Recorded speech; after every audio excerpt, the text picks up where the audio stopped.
عبادت کے لیے آپ کو منزل بدلنی ہوگی. ہم نے منزل بنایا وہ ہے دنیا کو. اس صورت میں نے آپ کو لکھ کے دے رہا ہوں کہ آپ عبادت نہیں کر سکتے. آپ کا کوئی کام عبادت میں نہیں لکھا جائے گا, وہ ضائع ہوگا. اللہ اکبر اللہ اکبر اللہ.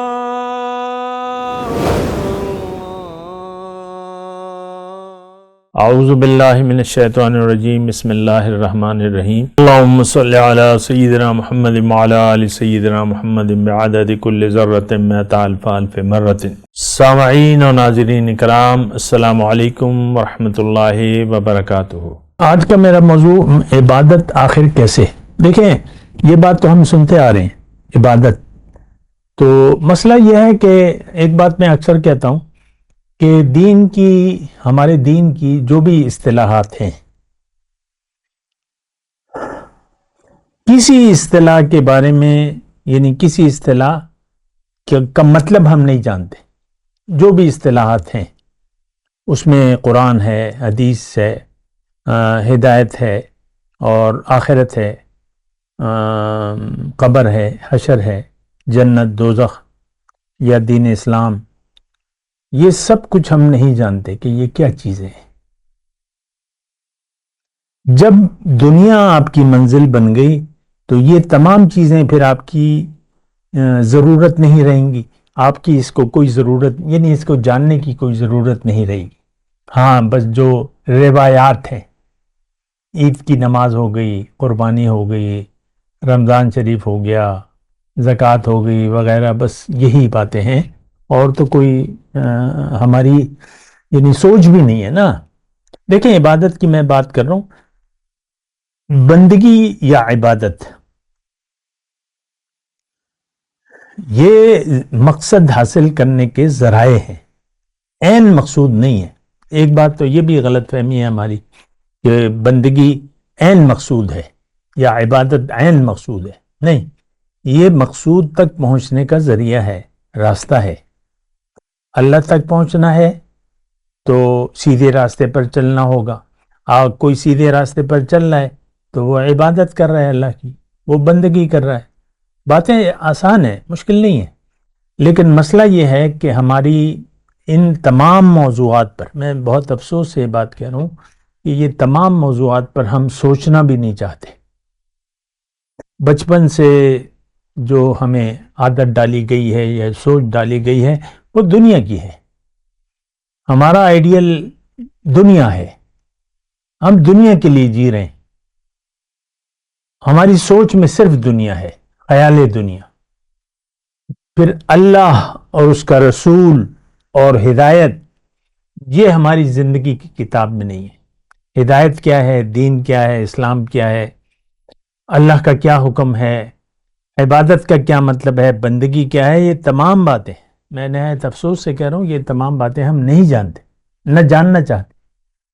اچھا، بہرحال عبادت، دیکھیں، ایک بات میں مختصر طور پہ آپ کو بتاؤں کہ اگر آپ نے عبادت کرنی ہے اللہ کی، جس کے بغیر کوئی چارہ کار نہیں ہے، تو اس کے لیے آپ کو منزل بدلنی ہوگی، اللہ کو منزل بنانا ہوگا، اور آخرت پر یقین کرنا ہوگا. دو باتیں کہ آخرت پر آپ یقین کریں کہ میں جو زندگی گزار رہا ہوں تو اس کا ایک نتیجہ مجھے ضرور ملے گا. پھر اللہ کو منزل بنانا ہوگا، مقصود حیات کہ بھئی میرا جینا مرنا اللہ کے لیے ہے. ٹھیک ہے، دنیا کی زندگی تو دیکھیں وہ تو ہم نے گزارنی ہے، اور دنیا کی زندگی تو ایک امتحان ہے. وہ جیسا بھی ہے، اچھی ہے یا بری، دونوں چیزیں امتحان ہیں. تو عبادت کے لیے آپ کو منزل بدلنی ہوگی. ہم نے منزل بنایا وہ ہے دنیا کو. اس صورت میں نے آپ کو لکھ کے دے رہا ہوں کہ آپ عبادت نہیں کر سکتے. آپ کا کوئی کام عبادت میں نہیں لکھا جائے گا، وہ ضائع ہوگا. آپ کو پتہ ہی نہیں ہے نماز کا کیا مقصد ہے یا کیا ہے نماز. خیر، تو عبادت آخر کیسے، یہ میرا موضوع ہے. میں یہ کہہ رہا ہوں کہ پہلے تو آپ کو منزل بدلنی ہے، دنیا کے دھوکے سے نکلنا ہے. دنیا کو امتحان سمجھنا ہے. ہمارا تو مسئلہ یہ ہے کہ ہم نے دنیا کو منزل بنا لیا ہے اور دنیا ہی کے لیے ہم زندگی گزار رہے ہیں. لیکن بات یہ ہے کہ ہمارا یعنی آج مسلمان تو سمجھنا ہی نہیں چاہتا. ہماری پوزیشن یہ ہے کہ ہم کچھ سننا نہیں چاہتے آخرت کے بارے میں یا اللہ کے بارے میں، یا یہ جو ساری باتیں میں آپ کو کر رہا ہوں، آپ دیکھ لیں میرے جتنے بھی لائیو سیشن ہیں یا ریلز ہیں، لوگ نہیں دیکھتے اسے، اور اب جو دیکھتے ہیں وہ ایک کان سے سنتے ہیں دوسرے کان سے نکال لیتے ہیں. کبھی کبھی کہتے ہیں ماشاءاللہ اچھا کہا ہے، آگے چلیے، ہم تو اپنے زندگی گزار رہے ہیں.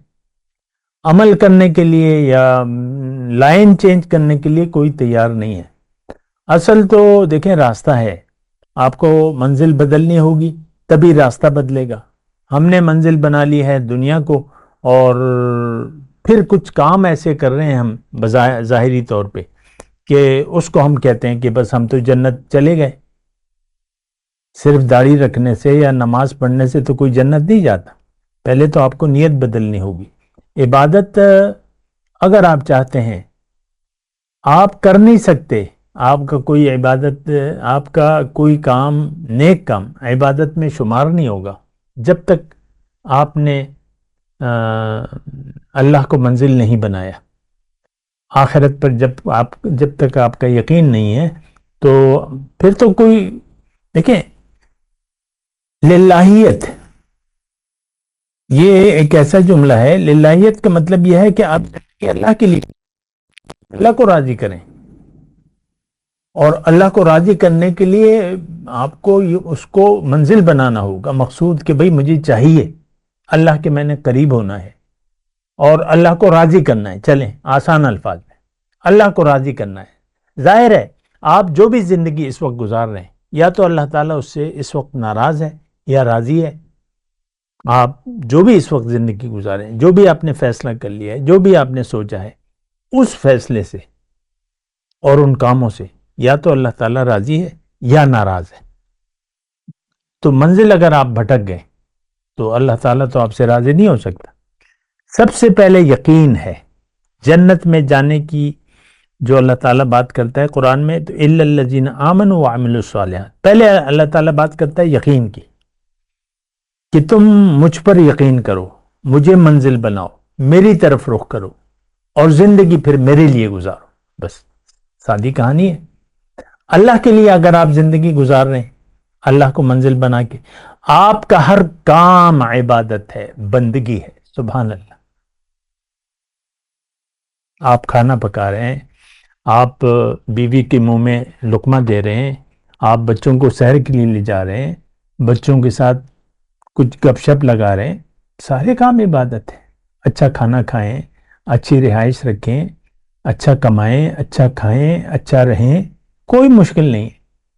لیکن منزل بدل لی تو سب حرام ہو جاتا ہے، زندگی حرام ہو جاتی ہے. یہ جملہ نوٹ کر لیں جب آپ منزل دنیا کو بنا لیتے ہیں. فَأَعْرِضْ عَمَّنْ تَوَلَّى عَنْ ذِكْرِنَا وَلَمْ يُرِدْ إِلَّا الْحَيَاةَ الدُّنْيَا. اے نبی اس شخص سے اپنا رخ پھیر لیجئے جو پھر گیا میری یاد سے، اب یہ نہیں چاہتا صرف دنیا کی زندگی. دیکھیے قرآن ہے، میں آپ سے صرف قرآن کی زبان میں بات کرتا ہوں. اعرض عمن تولیٰ، منہ رخ پھیر لیجئے اے نبی، توجہ نہ دیجئے اس شخص کو جو پھر گیا میری یاد سے. میں یاد ہی نہیں ہوں، مجھے تو بھلا ہی دیا اس نے. اب کیا چاہتا ہے؟ صرف دنیا کی زندگی. تو دیکھیں باتیں ساری آسان بھی ہیں، لیکن جو سمجھنا نہ چاہے اس کے لیے بڑی مشکل ہے. اور عام طور پہ یہ لوگ یہ باتیں سننے کے لیے بھی تیار نہیں ہیں اور توجہ دینے کے لیے تیار نہیں. ہماری ساری توجہ آپ محسوس کریں صرف دنیا تک ہے. وآخر دعوانا الحمدللہ رب العالمین، والسلام علیکم ورحمۃ اللہ وبرکاتہ. مولایا صلی وسلم دائما ابدا على حبيبك خير الخلق كلهم